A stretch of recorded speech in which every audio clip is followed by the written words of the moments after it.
You're listening to the Pace Radio Network here at paceradio.net. The views expressed by the individuals during this broadcast are their own opinions, and they may not be the same as those of their group or other organizations they may be involved with. All medical advice during our broadcast is not a medical opinion and should be checked with your medical physician.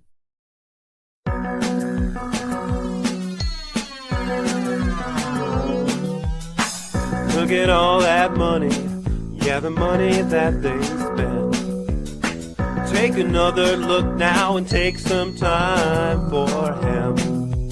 No cut trees or paper, cause it hurts the environment. Stop deforestation, yeah, it's time for hemp. Oh, an acre of hemp makes 20 barrels of oil. No need for pesticides to poison all our soil. People got no food, they got no clothes, they got no rent. Well, right now it's time for hemp.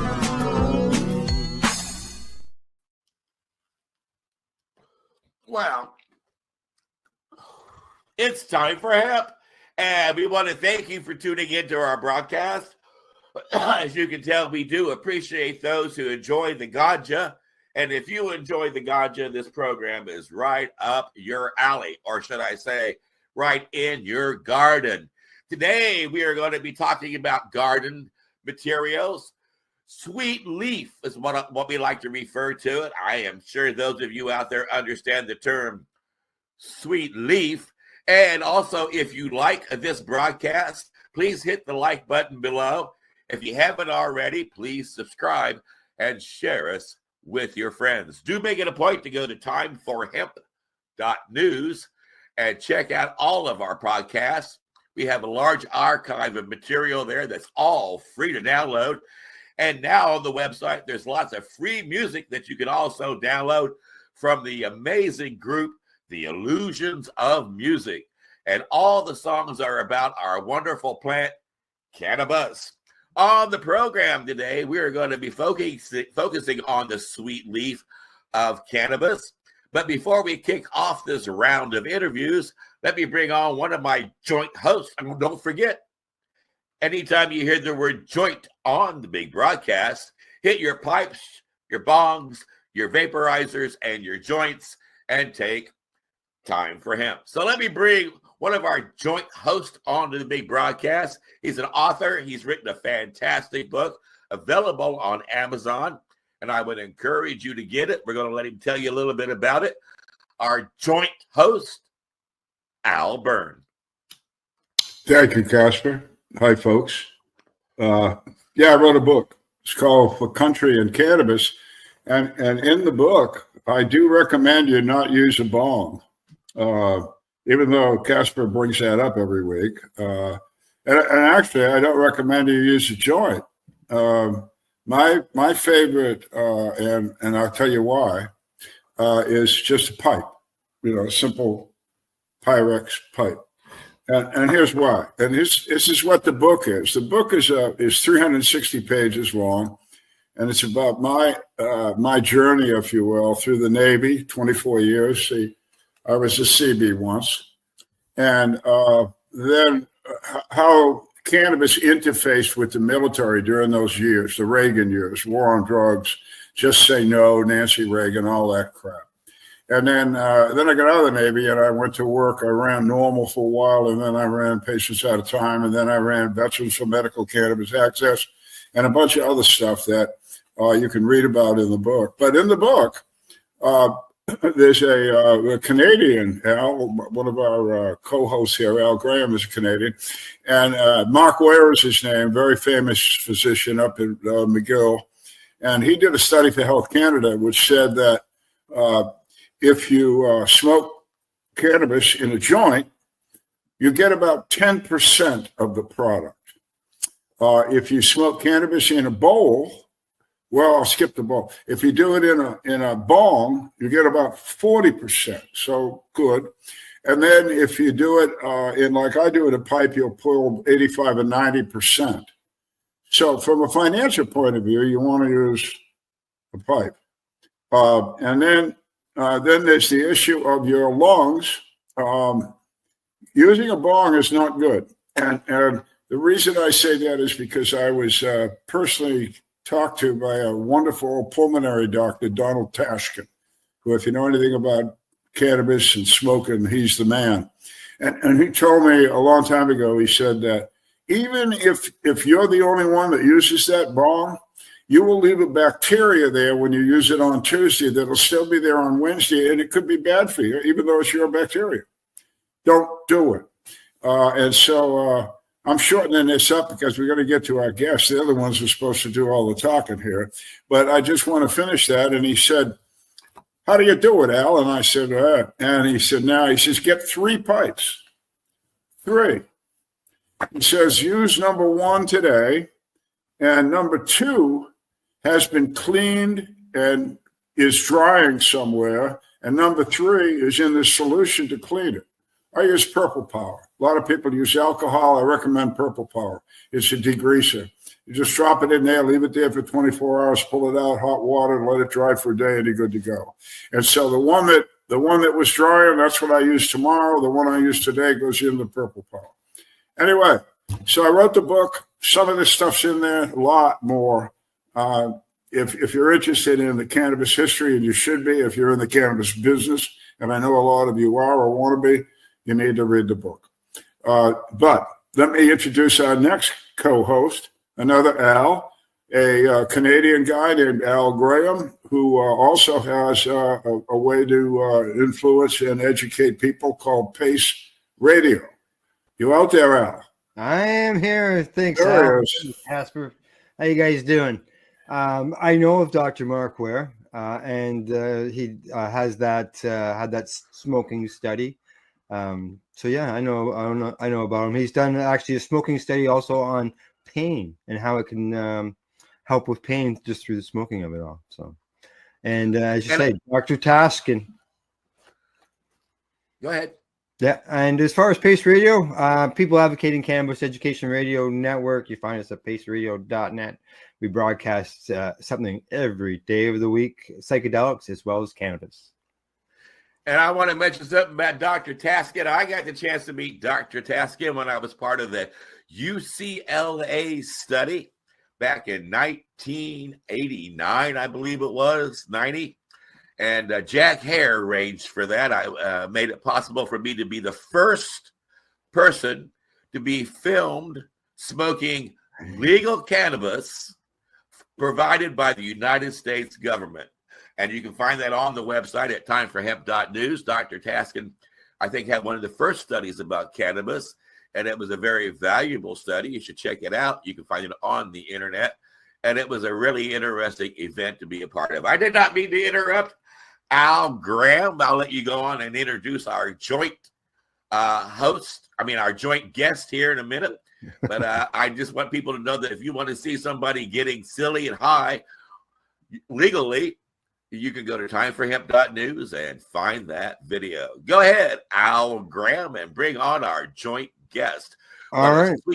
She's a sweet leaf person herself, and she does love the sweet leaf.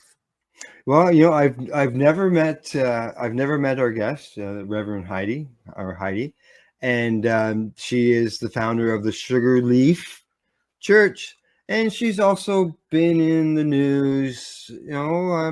Some people might be saying, stirring up some trouble, but I would say this is how some of us create change, and that is by standing up and saying, hey, this stuff works. That's how cannabis got legalized here in Canada, and more people are speaking up about psychedelics, and I look forward to hearing more from Rev Heidi.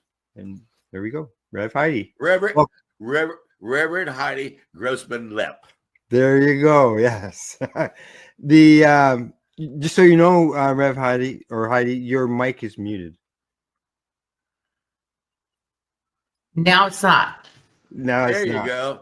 There you go. And thank you for having me on the show. I appreciate all your time and attention. You're welcome. Well, I had a chance to first hear your voice when you got married to Eddie Lepp. And well, why don't we just kick off the show and let everybody know about how much cannabis was at your wedding? Oh, a lot. Yeah, I was raided shortly after my wedding, and they got 30,000 pounds from me. 30,000 pounds. And everything at the wedding, I think you had hemp clothing, you had hemp leaf necklaces, you had CBD foods. And it was just an amazing, I think you even had a band that sang about cannabis. I don't know. I'll let you tell more about it. Yeah, their names are Mendo Dope Boys, or they're the Mendo Dope Band now, because they're. Okay. I knew them when they were very young, starting out, but they have just really taken off and blown up. I think they're on their 36th album. Yeah, and Wow. it's just all. It was just like my wedding. It's all about cannabis. And they really have a strong voice. So check them out if you can. Mendo Dope. Yeah, they were awesome. So before you met Eddie Lepp, was you active in the cannabis movement, or did Eddie Lepp introduce you to the world of cannabis? No, I introduced myself to the world of cannabis. The first time I got caught growing, I was 13. So 13? Oh my goodness. I've just always been drawn to that plant. I couldn't help it. But yeah, my neighbor saw my brother and I walking up we lived in the Santa Monica Mountains in Malibu Canyon area. And so we were climbing up the hill and then behind the vineyard, and the neighbor saw us carrying buckets of water up the hill. And so that's how we got caught. Was Jack at the top? What's that?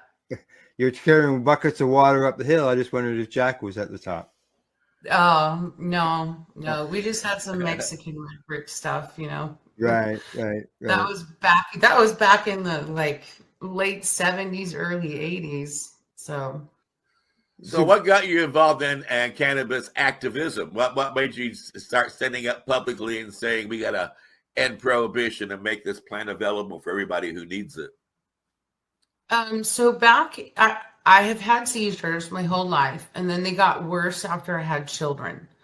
And so I was trying to take, pharmaceuticals, because when I had my kids, I just quit. I lived in soccer mom town, and it just wasn't appropriate. And I just kind of left that behind and, focused on my family. And then, my kids got a little older, and I was just really struggling getting through school. I was trying to get into law school. And so I just did a lot of research on cannabis. There were kids I was in college, and there was all these kids saying it can cure cancer. I was like, what? Because I lived before we knew it could cure cancer. So anyway, I looked more into it, and I just really started thinking, wow, this is good for epilepsy. So I would have 2 to 3 grand mal seizures a month. This was back in 2007. And so I decided to quit all pharmaceuticals. And then was it between 2007 and 9, because I was playing around a bit with cannabis pharmaceuticals. And then I just quit them all and started growing my own. And I didn't have a seizure for 18 months. And I have one maybe every year and a half, maybe 2 years. Right. So yeah, it saved my life. It got me off all the pharmaceuticals. It saved my life, but it also brought a lot of shit. in costumes, looking like pigs, it brought a lot of heat, because when I do something, I strive to be the best at it. So, and currently here I am, the best at winning Religious Freedom Restoration Act cases. And I am on number 29. And I have 29 criminal cases. Yeah. Wow. Yeah, for our members of the church. So every time a member gets in trouble, I've had a couple of cases that were kind of lengthy and a struggle, but then the judges finally realized, So, number 29. But the last one we won was Las Vegas. And that one Las Vegas was my toughest case. It was my toughest. It was even tougher than my own case. But that case we just won. I'm so excited. But normally now it just takes a letter to send. I just write a letter to the DA. I write a letter to whoever needs to be written a letter to, and then the case usually goes away, or the judge will throw it out. Yeah, they don't want that in the courtroom because they know I'll win. And that's, unfortunately for people like Eddie Lepp and Roger Christie, and some of the people that have done some hard federal time while we were still 215 legal, right? The difference now is when in 215, when we got the Breyer ruling with Lynette Shaw, that was huge, which, reinforced the Rohrabacher Farr Act saying, no, there's no federal funding for state medical cannabis. And so that is why they never gave me a federal case, because they caught me trafficking out of state. I got caught trafficking from Florida to Michigan, California to Texas, New Mexico, Nevada. Yeah. So. Well, I know Lynette. I don't know if you know, but Lynette Shaw wrote the theme song for Time for Hemp. She saw it in Berkeley, and she saw the third segment. And at that time, we were using the Funny Reefer Man by Cab Calloway as our theme song.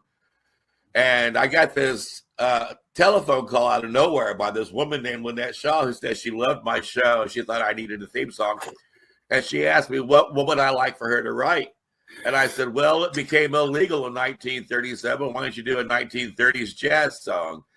And about 14 days later, a little cassette showed up in the mail.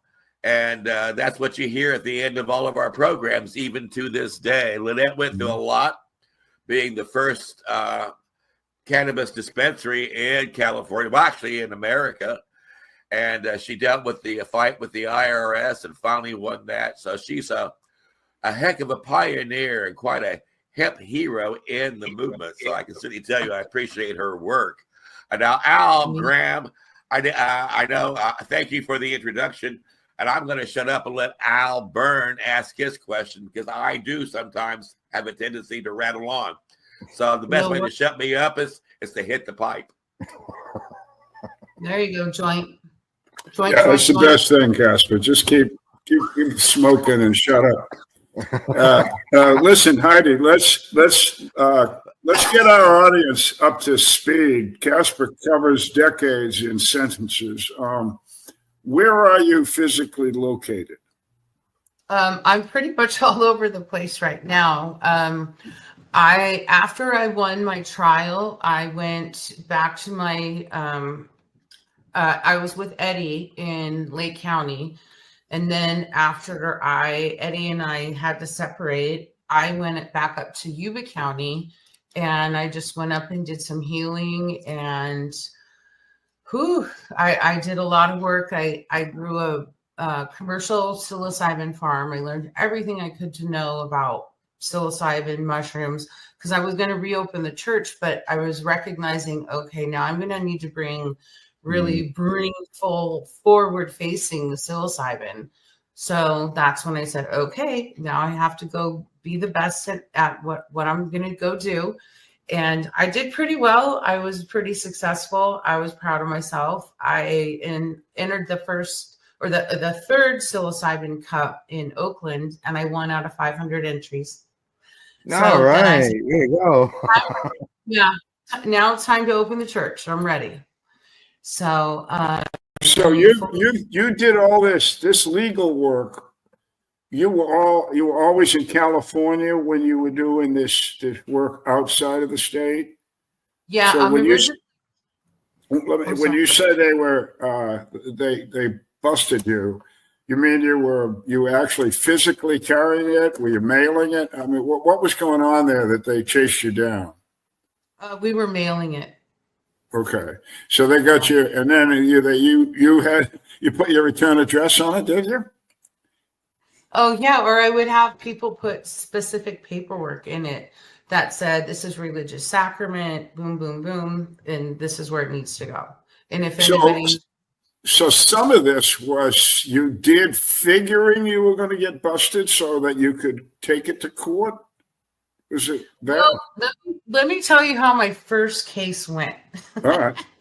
So I had a pastor. His name was Pastor Tony, and we had just opened a church in Las Vegas, Nevada. And so he was traveling on the airplane, and there's a whole news article on it on YouTube. Man claims religious liberty played role in marijuana shipment. So the sheriffs pulled him off the airplane at Stockton Airport, and he had a couple duffel bags full of, you know how I do it, a lot of weed. So, and it wasn't flour, it was just edibles and all, you know, pens and things like that. And so they arrested him, threw him in jail, and they let him go. And then the next day we went to the court because he had a bail hearing. And so we went in, I filed some paperwork that I added myself as a joinder to the criminal charges. I said, basically a confession. I'm the responsible party. That was mine. I told him to do it. And I also went into the court that day with 3 ounces of weed. That's on video too. They made me take it outside, but I had some of them. And so anyway, what happened was that motion in the confession, the judge got it. He called like 9 pot cases before us and made us last. He wouldn't even call our name. He pointed to us, then he pointed to the DA, and then he pointed to my motion, and he goes, "You take this in the hallway." And the DA was like, "What? Take a case in the hallway?" Okay. He's looking at it like, what the hell? And so we go out there and he reads that. And then he says, "You got some balls. You're asking me for criminal charges on a federal offense. Yes, I would like a trial." What the? You know, Joe, I was wearing this beautiful Rasta crown. I had my Rastafarian cape on. And they even asked me to take my crown off. I said, absolutely not. So anyway, the DA said, "I'm going to get back to you and check your points and authorities," meaning I'm going to call the feds and tell them I got you. So I was hoping for that because we had new federal law, right? I wanted a new case. And so they just refused to give me one. They sent me back the motion. They whited out the whole stamp. They took it off the record. I'm like, what? You can't take it off the internet. So you wanted to go at it federally in order to make it countrywide versus something that was state related, right? On a religious basis, yes. Yeah. For cannabis, right? I mean, we've won so many since then, but that was my goal. And I wanted, and they wouldn't give it to me. I mean, I even I did live on Facebook one time. I went into the marshal's office in the federal building in Sacramento. And I said, "Hey, according to you, I'm breaking the law. And I have a lot of weed that I grow. And I'm confessing, I'm turning myself in. Please give me a case."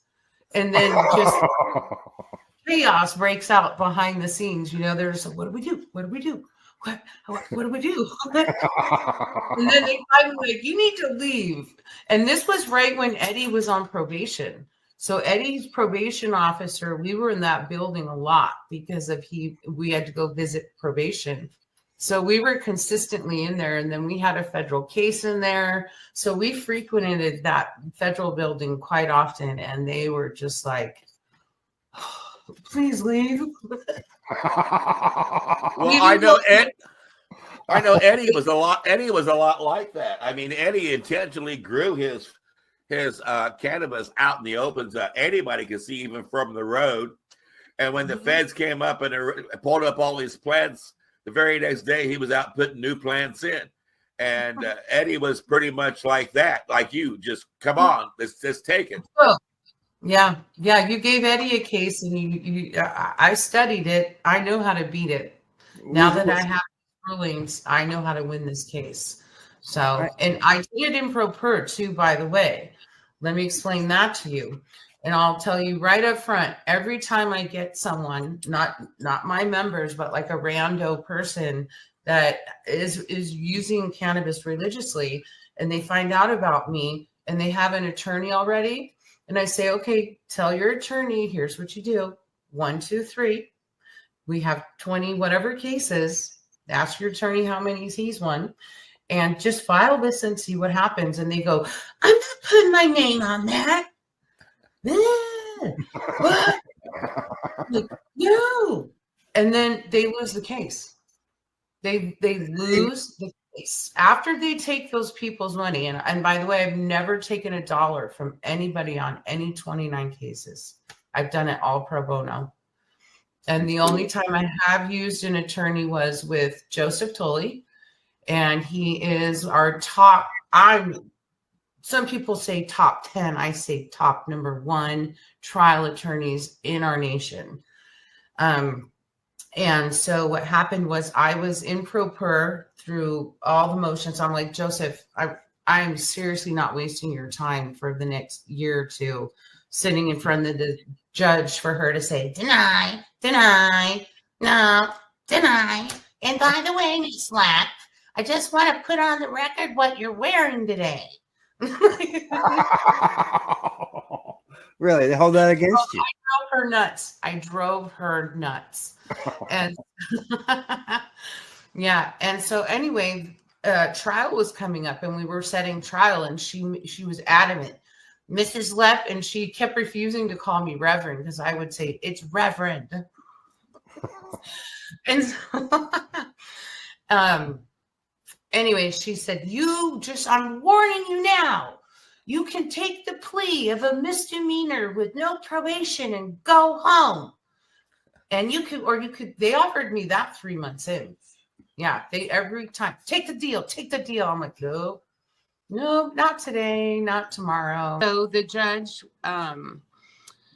was telling me that I will not be represented at trial after I wouldn't take the plea deal. And so the day of trial came, and I went to the emergency room because I was having chest pain and I could no longer medically represent myself. So I called my attorney, Joseph, and he showed up pro bono. And we won.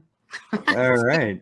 6 weeks later, it was a 6 weeks long trial. But the best part of what came out of that trial for me when it comes to the civil portion of this case is the sergeant in charge, Sergeant Brandon Spears, said that he knew me. He'd known I'd been in the county. I had 12 properties there.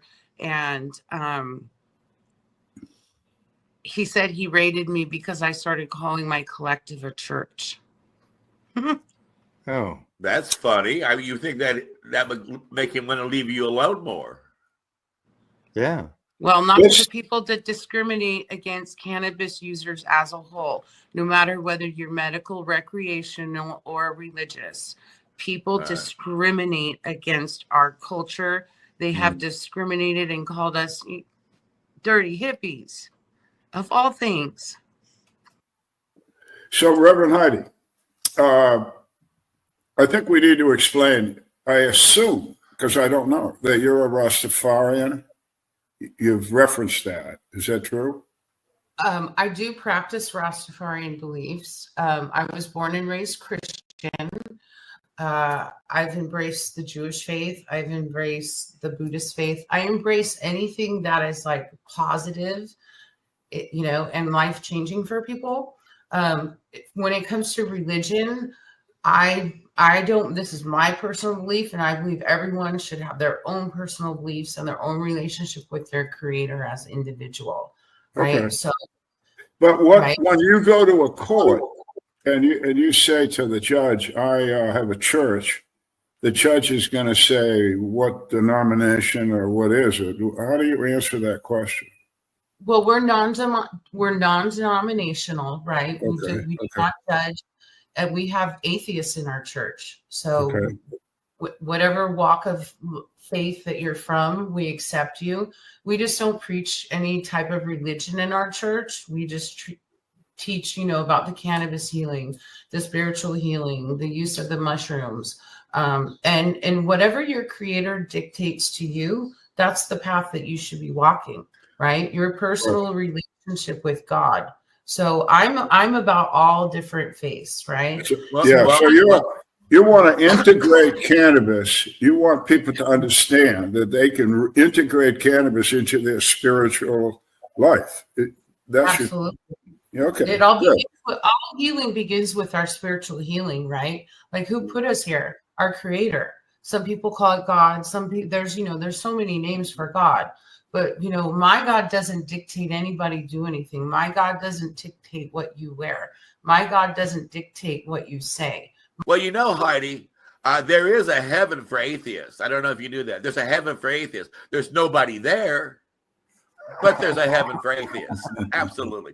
So now you tell me that you got busted shortly after your wedding with 30,000 pounds of cannabis. That's absolutely amazing. Is that like, did Eddie just harvest a crop or something? Or is that just what you just normally buy each week to get you and your friends high? What's up with that?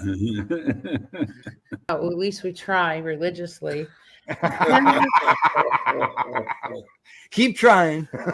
Yeah.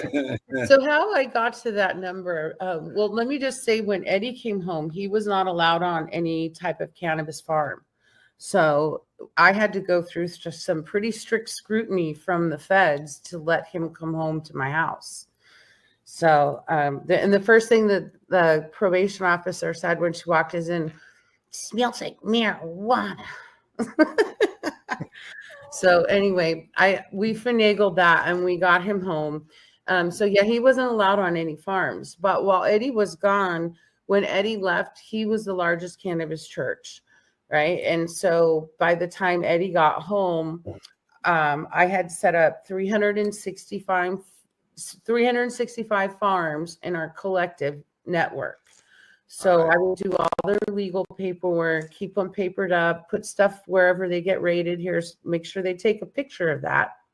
And then, we were really forward facing, very transparent with law enforcement, with the federal government. Here's exactly what we're doing. We went through 20 raids.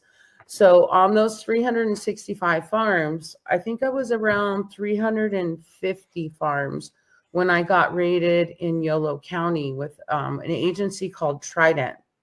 So I paid the county money. I wrote the ordinance to help them do it. I'd spent all my time, of course, my resources, my contacts, all to be raided. Wow. I was the executive director of for Yolo County at the time too. So I was just like, no, I'm gonna go with Eddie and I'm gonna follow his guidance. Because I used to talk to Eddie every day in prison, and we would talk about our faith. We would talk about his case. And I had just been learning the law, because my first raid, I was in law school. And then I decided, you know what? I'll find another way, because then I have nothing to lose. I don't need a law license. If I go into court, they're going to take it from me anyway.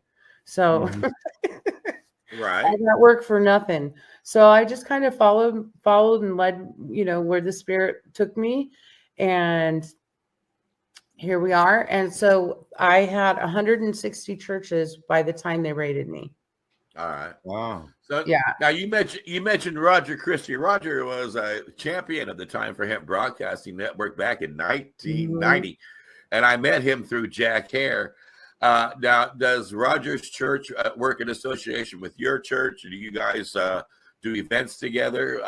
What's going on there? We just did a little work. It wasn't necessarily together. We did it as a group for Deschedule Earth. Okay. And Roger was discussing, his plight. I'm actually working on an open letter that's going to be going out to Hawaii on the 17th of this week. Okay. And it's why don't you tell people a little bit about Deschedule, the Deschedule website and the Deschedule team? Right. So we don't want cannabis on the schedule. And now with the church model, now that we're going to be going through a really big expansion at this point, with the double jeopardy and all the protections and legal standings we have in place, we want to, get people on board to understand that scheduling cannabis is wrong, that it's God's divine gift to us, we the people, and it belongs to us, right? Regulations and taxing. Not only that, when you do that to that plant, when you do taxing and abusing and regulating and controlling God's gifts, it's never going to come out well for you. Let me jump in here just for the audience and maybe you. In 2023, in the summer, July, the United Nations descheduled cannabis. There was a universal vote, and cannabis was close, but it was taken out of the schedule, which means the United Nations has undone the restrictions placed on it by the 1961 Single Convention Treaty. So what does that mean for the United States? Well, there is a law, federal law, related to that treaty. And basically, of course, just paraphrasing here, but basically the U.S. law says that if the UN changes the restriction on any given substance, including cannabis, the Attorney General of the United States, the federal Attorney General, Miss Bondi right now. She knows me. Yeah, looks like you. Has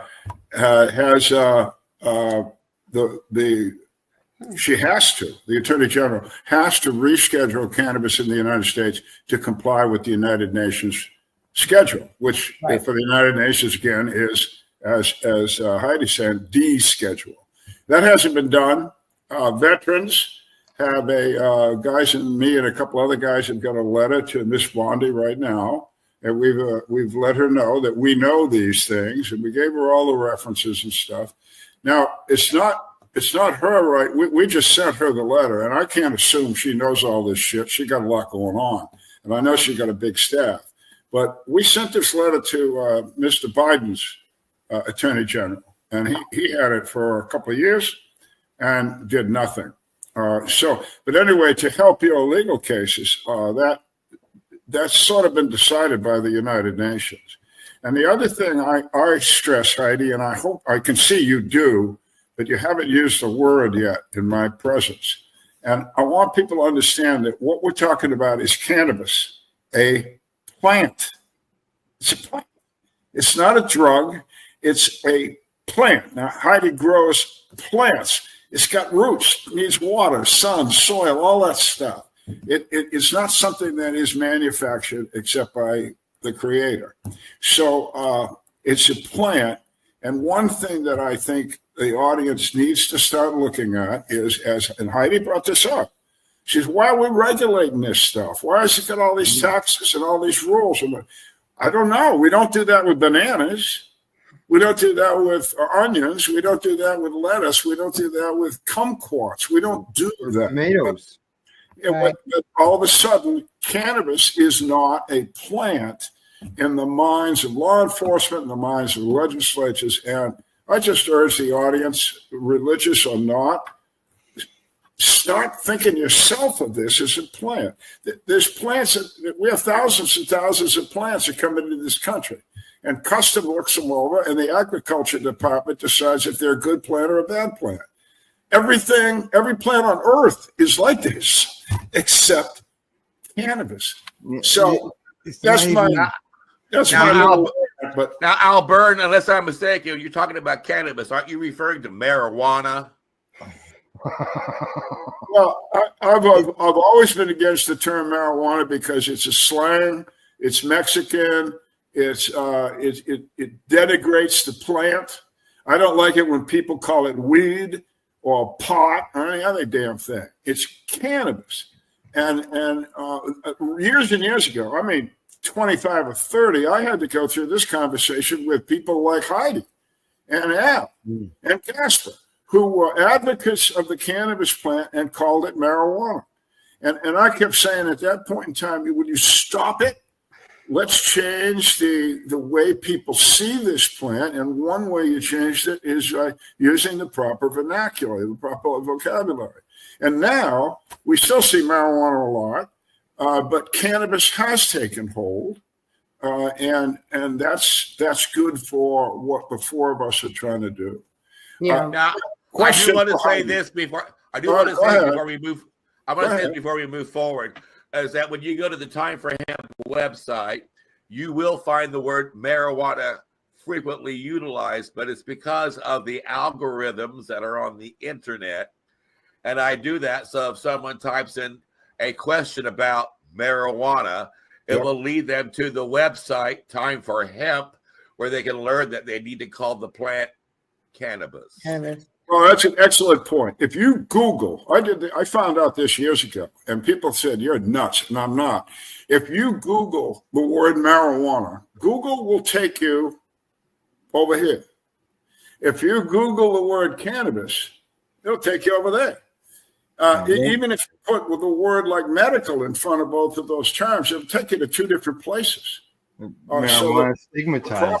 Proper language is important. It just is. So let's get back to Heidi, okay? I wanted to say before you ask me my question, in all of my court filings, my legal filings, my professional filings, I always use cannabis, and I have reprimanded judges for using that term in front of me. So, good for you. We do have a culture, right? And a lot of that we can't stop.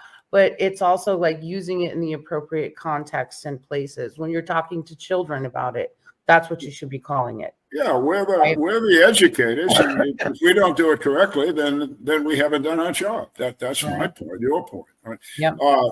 Yeah. Okay. So I have a question about religion here. I'm just curious if you know a fellow named, or have heard of a fellow named Carl Olson in Ireland. I love Carl. I'm following his case. I absolutely love Carl. What a sharp cookie. Yeah. He is sharp as a tack. Yeah, I just found some beautiful legislation last night that I'm going to be sharing with him. So, well, we've been a guest on the Time for Hemp Broadcasting Network quite a few times, and he's coming on next as our next guest. So, Carl, we're trying to get religious conversation together here, you know. Yeah, he's really great. He's in Iowa or Idaho. Iowa or Idaho, I forgot. No, you're okay. Iowa. Yeah, he's been a battler for decades. Since the 70s. Yeah, he was actually one of the first cannabis churches in the U.S. That's right. With Carl. That's right. Yeah. Right? And Eddie learned everything he did from Carl. And Carl, when he was arrested at the time of his first arrest, it was the largest cannabis bust in American history at that time.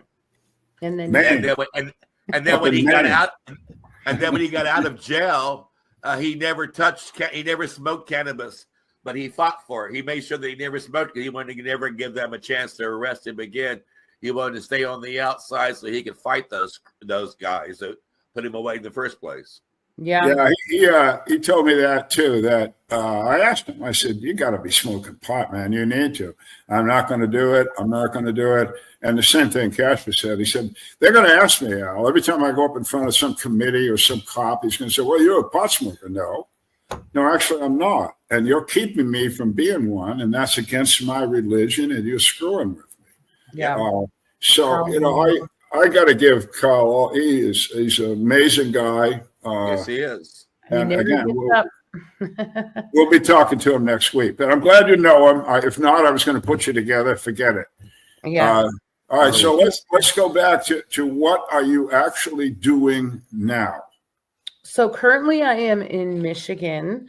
I have a church brick and mortar in Midtown Detroit, and it is a lounge as well. We have classes, we have lunch and learn, we have Sunday services, we have reggae nights. So we're trying to get the community active and together, providing them some education. excuse me. And then we also, oh yeah, then there's that. Is that your church? No, that's not my church. That is another church in Detroit that got raided. And I came to their rescue. Sorry. Yeah, mine's a little different. It was one of the links. Yeah, that's the Psychedelic Healing Shack. That belongs to Dr. Robert Pismenti, and he got raided. So I've been helping him out. We have a federal case going with the city. So I'm on it. Well, with your church painted like that, I can only assume you would draw the attention of the authorities. I'm just saying. Yeah. So, well, the double jeopardy is my saving grace. There's nothing you can't arrest me for doing the same thing I did last time with 365 farms, 160 churches, and I'm doing it again. I might have taken 5 years off, but they followed me. They knew where I was. They knew what I was doing. I actually had some conversations with some alphabet crew, and I went to meet with them over. Somebody tried to rob me, and they intercepted. They saved my life. So anyway, they're not interested in the cannabis anymore. The alphabet gang, they could care less. What they care about is fentanyl. The good people, let's just say the good people anyway. And there are some good people in the alphabet gang fighting for us. I can promise you that. They say, I agree completely. You talk about descheduling. I don't know if that's a good thing or a bad thing. Now let's think about this. You talk about tomatoes. If I'm going to get some ketchup or some tomato soup, I'm going to want somebody to inspect that to make certain that I'm not eating anything that I shouldn't. And if they're going to, like peanuts, as an example, they use peanuts for medical purposes as well too, and put it in pharmaceutical stuff.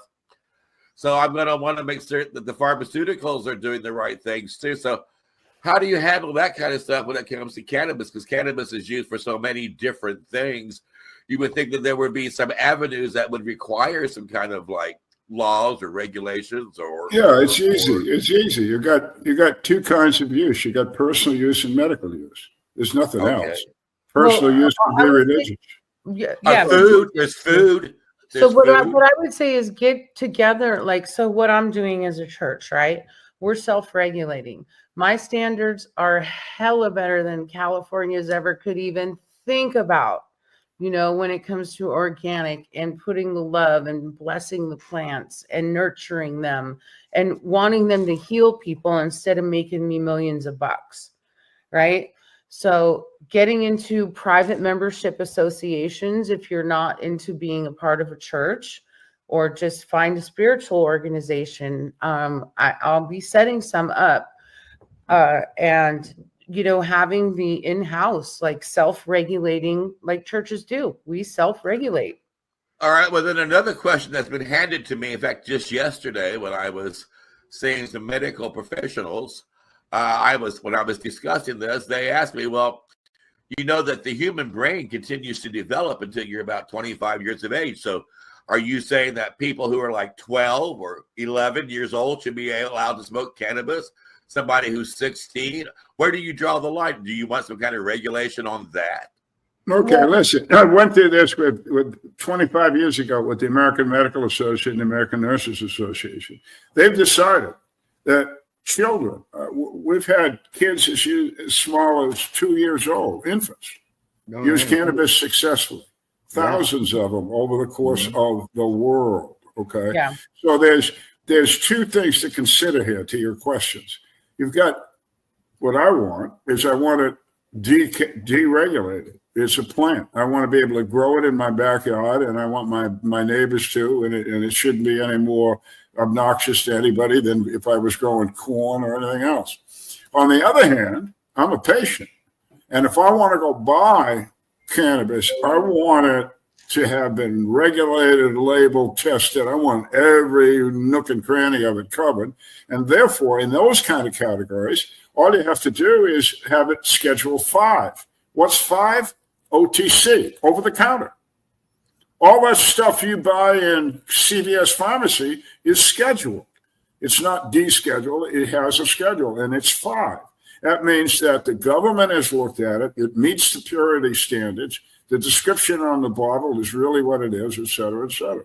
So there's nothing to have. We can have a bifurcated future in that sense, that we can have freedom of the plant and anybody that wants to just grow it, and a regulated market to sell it to certain people. Age, therapeutically, medically, there is no age limit in my mind.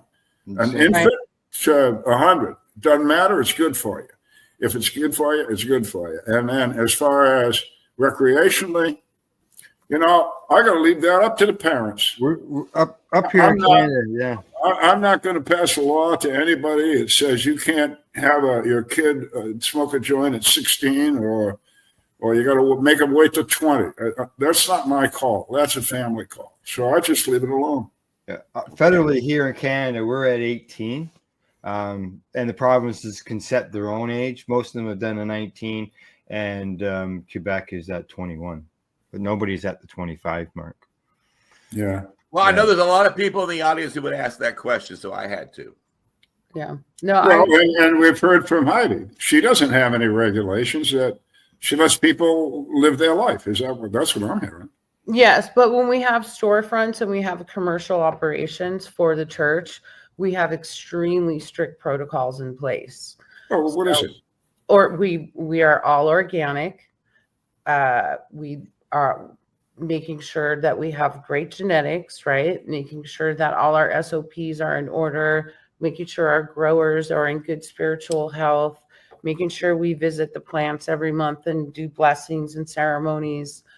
We also have during with the brick and mortars, we have very specific SOPs, certain language, certain things we do and we don't do, internal stuff that you'll have to come to one of our churches when we open near you. Yeah, I'll be there. Sure, why not? So Michigan now, I've been hearing from folks that come down here in Florida to visit frequently from Ohio, that they drive to Michigan to buy their cannabis, even though it's legal in Ohio, because of the price is supposed to be very low there. Is that? Oh, they're doing a corporate squeeze out for the smaller shops. I guess they grew way too much weed this year. The prices are dropping. The taxes are going up. It's unsurvivable. The little guys, it's unsurvivable for, because they're going to end up going under or getting bought out. And they're doing it on purpose. Big corporation wants to take over. The war is still on cannabis, our natural medicine. They're not ready to let it go. They're never going to let it go. They're going to kick and fight tooth and nail. But as long as we keep standing up and organizing against them, we will get it back. Like with me, my church. Join my church. If you get in trouble, I'll come for you. If you want to have a branch and do a commercial operation, then you can go through my vetting team, and we make sure you have the COAs. We make sure that everything is in place, that no one's stealing water, no one's stealing power. All of it is beneficial runoff, all types of things like that. We make sure. So we were the shining star of California. Like almost all of my farms were organic. Not all of them. We were working on some of them. But even in my trial, like the DA was like, she had the best weed in California. She was getting $30,000 a pound. What? And I was like, no, that's not true. That's not true. But I don't think so. Yeah. I don't think so. When I come after you, I'll take $3,000. Well, Michigan's really interesting history with cannabis. When I was a kid, Michigan was, I think, the only state that had legal cannabis at the time. You could, some places it was, and some places it wasn't. You could even go into a bar and buy it. And then all of a sudden they outlawed it. Then they halfway legalized it. Then they outlawed it again. And then now they made it all legal. So it's really an interesting history in Michigan. What's going on with these laws there now? Well, I was just at Michigan Hash Bash, and funny you asked that. I have one of the top lobbyists for Michigan Weed Store sitting right here next to me. Would you like to ask him? Is it Marvin? Is it Marvin? Rick Anstis. Hi, Hi, Rick. Hey, Rick, do you remember? Do you know Marvin from the party? Yeah, everybody's got to know that guy, right? Well, next time you talk to Marvin from the party, you tell him I said howdy. I'll do. Yeah, me too. I haven't seen him for decades, but yeah, the party, man. He was always fun to have around. He was. Anyway, so what's going on there in Michigan with the cannabis laws? Oh, it's the same atrocity that it's always been.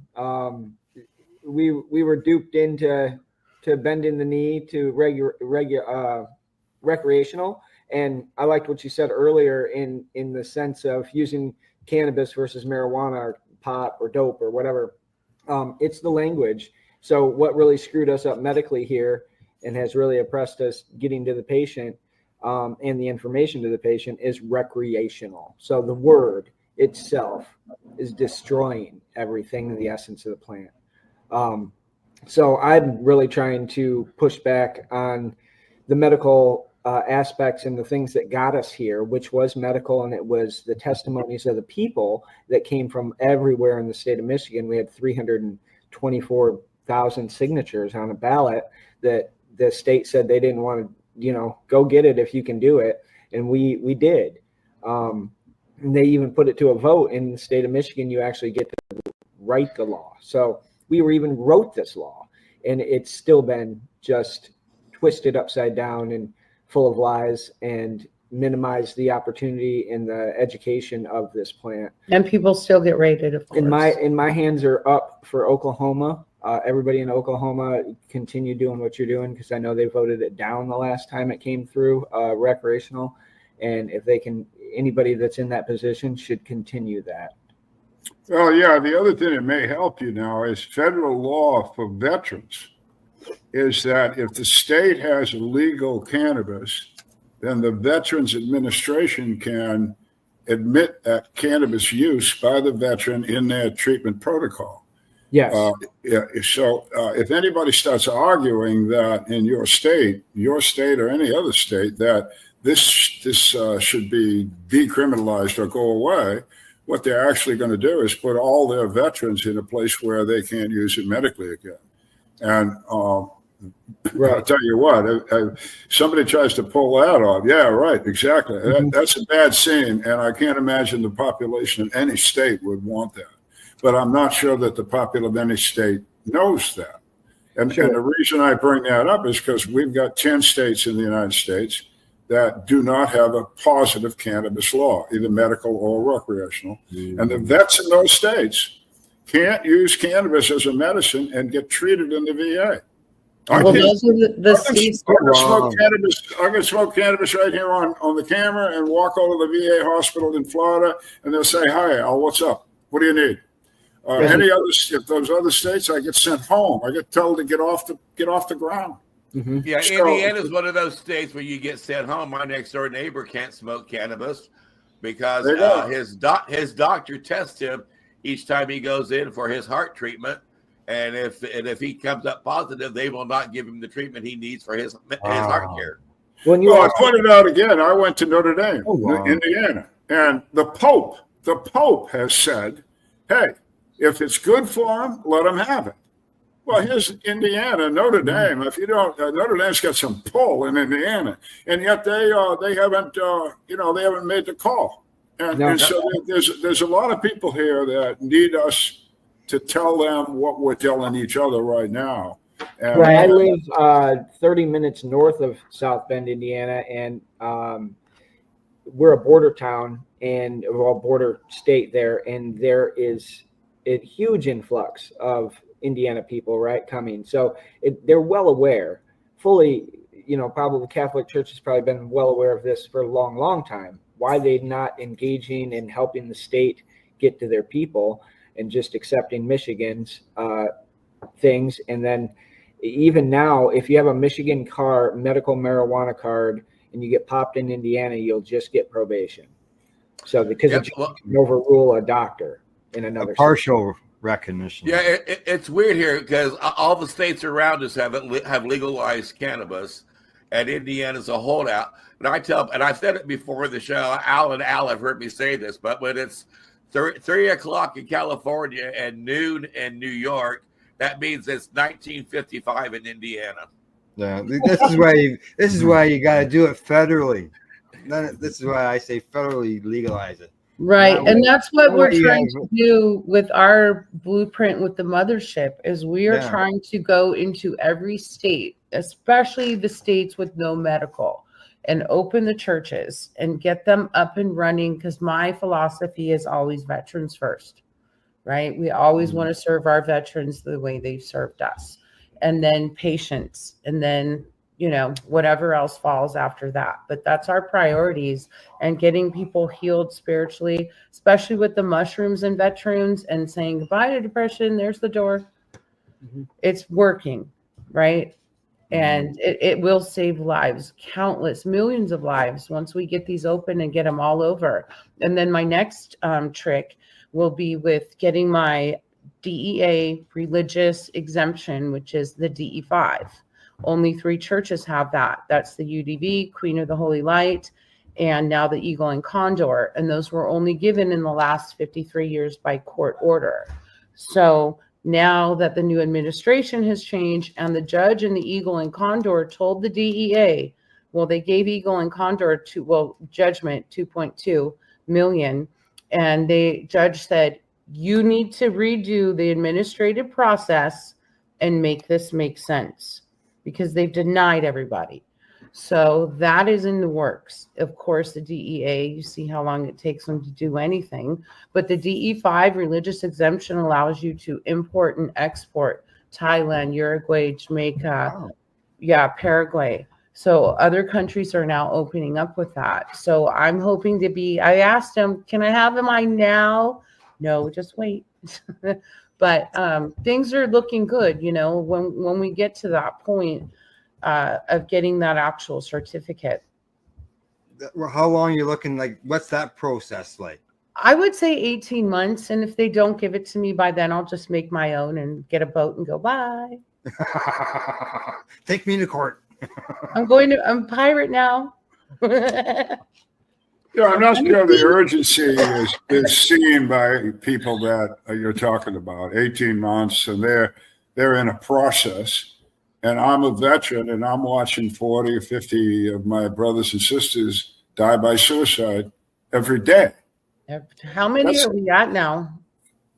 Well, I don't know. Well, all I can tell you is that I started counseling Vietnam veterans back in 1990. And by that time, 1990, more vets had committed suicide than died there. And I think now more vets have committed suicide that died there and were wounded there. So we're up to about 350 to 400,000. Cannabis can do so much for them. And now you throw in, you know, the Gulf War and the Somalia guys and God knows who else, the Korea still.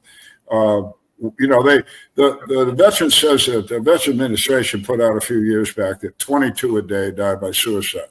That wasn't a real number. They made it up. They asked a few states to give it an input, and then they extrapolated out to 50 in the territories, I suppose, or maybe they just left them out. Who knows? But anyway, those of us that really do this stuff with veteran work, we've thought for years. And I've really found no expert in the veteran world that disagrees with me. We're talking 50 or 60 a day because they don't talk drug overdoses. Drug overdoses are suicide. Right. A vet hits a bridge at 100 miles an hour at 2 o'clock in the morning. It's an auto accident. So there's all sorts of misgivings there. But again, to all of the patients that we're all trying to help, they're sick, by the way, and they need this medicine. And like we've been saying for decades, if you're gonna take a medicine, take this one first. Take all that other shit last. Or if you're really smart, do what Heidi did. Don't take them at all. Just leave it alone. Enough of my rant. I'm sorry. I love it. I mean, we have a big presence of both things here, veterans and children in Michigan. We have over 215 medical cannabis children here in Michigan. Wow. And that's a remarkable thing. We have a long list of qualifying conditions, from cerebral palsy to, it's autism. These things are been worked on by a lot of great Michiganders, Amy Carter being one of them. With Jaden's Law, we're currently pushing to now that you can be a minor patient in the state of Michigan. When you're in a public school, you can't use your cannabis. So if you use RSO for your autism that allows you to go to public school, now you have to go 1,000 yards or 1,000 feet away from the school and be administered by your parent, and then you can come back to school. That's an unnecessary thing. Totally unnecessary. That's inhuman. One of the things we're talking about doing too is now implementing. Let's say I have a church member with a child, right? Now isn't it only just medical? Now you've got to deal with the federal law. Now you're going to exempt my child religiously. And that's like, there's some bad consequences for that. Not just discriminating against cannabis, but now you're discriminating against a religious group. So, and we're really trying to push the education. Like, you don't have to be religious. All you got to do is smoke weed religiously. That's it. Well, I do have a couple of questions here. The last time I was in Michigan, let's see, that was 2003. And when I drove through Michigan, I was freaked out. It was like a third world country. City after city after city was vacant. Factory after factory was shut down. When I rolled in Detroit, someone was going to buy me a house to take care of for them, and Detroit was just like a third world country. Almost every block they were ripping out the street lights for the copper that was in. Even the city was doing that. The city was not even paying the bill. And so did they, one, legalize cannabis for the financial boom that it would bring to their state? And then two, my other question is, and then I'll shut up, is you've got a governor who is a total witch on every level. And is that particular individual being a hindrance to your work? So did Michigan re-legalize it for the financial boom, and do you have a witch standing in your way? Yes, and we did it for the people. So the way I interpreted the law that I voted for on the recreational side was that it was going to be given to people like myself, our opportunity. Where it first went south was in the early writings of it, or the final writings of it, of the law. We compromised at the table. I don't know who was at the table, but we did a 2-year wait on any out-of-state interest in our industry, right? And the first license that came online was 18 months later. So what we should have done is said 10 years, 15 years, 20 years, give us our goddamn industry, give us our opportunity that we fought so hard for, but we didn't do that. So that one right there really, really screwed it, because that's when the outside interest came in. That's when the outside money come in. And we could have done this $3 billion industry by we, the people of the state of Michigan, and all prospered, had new homes and living fat. But we chose to go the other more corporate route. And I truly believe that has everything to do with Gretchen Whitmer, Dana Nessel, and her entire horde of people that run our state. I don't know where the money's going. I look and I'm digging. There's a lot of general funds. So all of the metric money, all the fines and fees, they go to the general fund in the state of Michigan. I don't know what that means. I know it's got a lot of broad abilities, but yet we're still used. Still short $470 million to fix the fucking road 6 years later after she campaigned on it. So, and now she's also thinking about doing what they're doing in New York, which is to basically put a toll on downtown. So after 10 a.m. or 10 p.m., if you're downtown area, you'll be told $30 or whatever. That's what they do in New York and Manhattan. It doesn't make any sense. So hopefully there's a awakening, and our people are going to start pushing back at this. Yeah. Well, we have been on for quite a while now. It's time to wrap up the program so we don't lose our audience. Is there anything, Heidi, or you and your buddy want to say to the audience before we say so long, farewell, bye-bye? Yeah, first, thank you for your time. I hope it was very well spent. And I would just like to say thank you to all our veterans. Always remember them for their service. Not only them, our cannabis war veterans as well. We have a lot of POWs still sitting in cells, and we need to get them out. Descheduling will do that, or church at some point if people got on board. And yeah, just I really appreciate your time, Casper and Al. So thank you all so much. It was our pleasure. And with Heidi being up in Michigan, she's on the border of Canada. And so that's really exciting, so that when Canada becomes our 51st state, we'll be able to welcome them right in, right? And with that said, I'll pass the baton over to Al Graham, and he can let everybody know about Pace Radio Network. Pace Radio Network, people advocating cannabis education.net. We do interviews with patients, we have discussions, and we also have show programming on psychedelics as well. And seeing a big push in everything on the psychedelic end in the news, and people are wanting to know more about it. So we help spread the word. Al, Byrne, remind people about your fantastic book, because it really is a valuable read, and I encourage everybody to go to Amazon and get it. Yeah, thanks. It's Amazon, Barnes & Noble, Apple Books. It's everywhere that you buy a book, especially online. For country and cannabis, for country part, I did 24 years in the United States Navy. I'm very proud of that. The interface of cannabis with the military over those 24 years is sort of the first third of the book.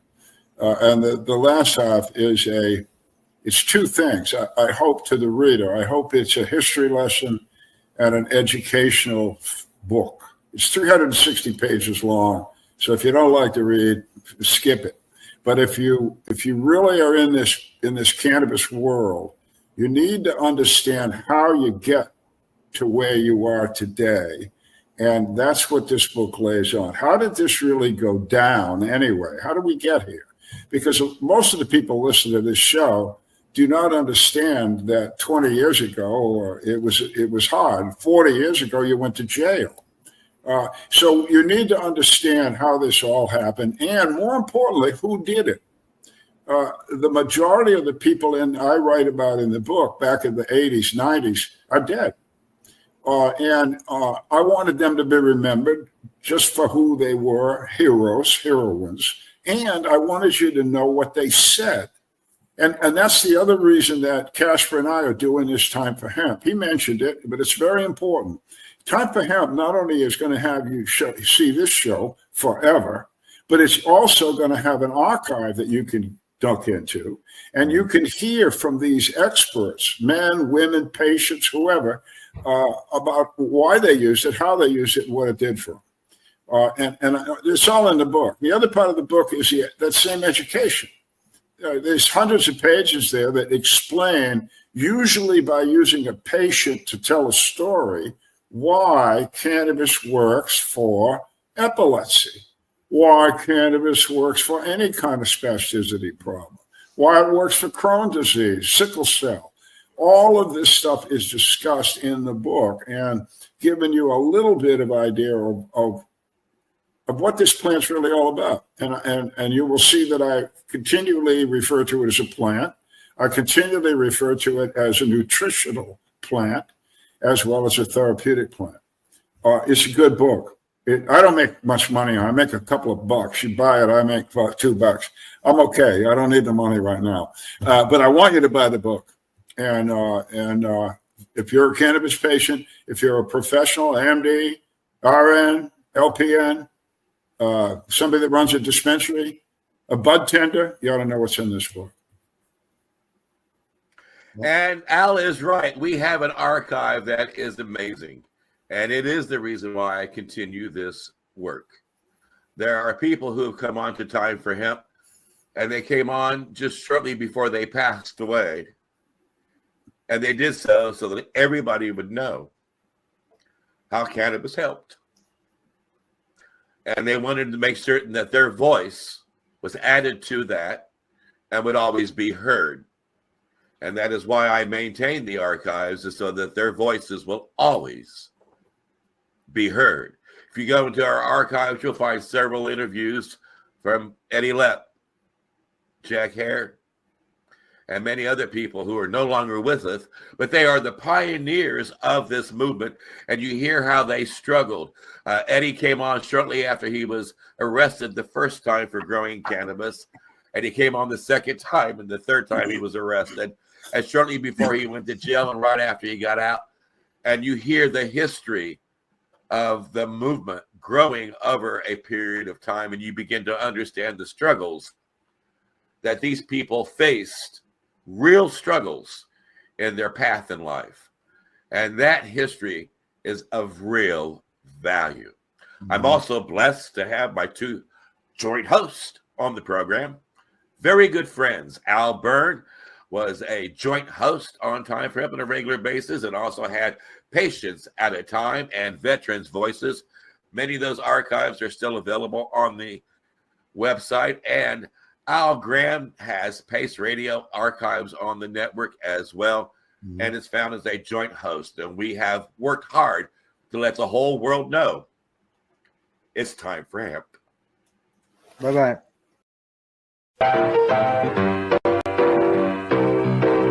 Look at all that money, yeah, the money that they spent.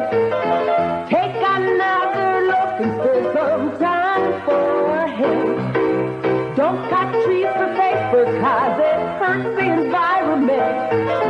Stop deforestation, yes, it's time for him. Whoa, an acre of hemp makes 20 bales of oil. No need for pesticides to poison all our soil. People got no food, they got no clothes, they got no rest. Well, time for help! Yeah. Time for Hemp is a Pace Radio Network content provider. You're listening to the Pace Radio Network here at paceradio.net. The opinions of the individuals during this broadcast are their own, and may not be the opinions of their group or other organizations they may be involved with. All medical advice during our broadcast is not a medical opinion and should be checked with your medical physician. Enjoy the buzz of legalization with Campbellford Lifestyle Shop. From lights to plant nutrients, books, consumption accessories, and more, we've got all your basics to grow or consume cannabis. Visit our info center or take a look at our piercing services and body jewelry, now available in-store through Campbellford Lifestyle Shop, 17 Bridge Street West, Campbellford. Limestone City Hydroponics is Kingston, Ontario's hydroponics shop. Take your growing to the next level and create the optimal environment with a tent kit, or maximize your yield with an ebb and flow flood table kit. Either way, Limestone City Hydroponics has more sizes and options to fit your needs.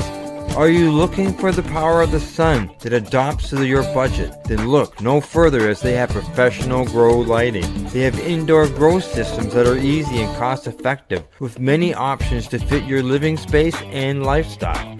Cultivate your growing potential. We have everything you need to succeed. And if you can't make it to the store, they offer local delivery to the greater Kingston area. Remember, when you're looking for experts to help you grow, then look no further than the locally owned Limestone City Hydroponics, 105 Sunderland Drive in Kingston, Ontario. Call them at 613-548-0420. We are people advocating cannabis education here at paceradio.net.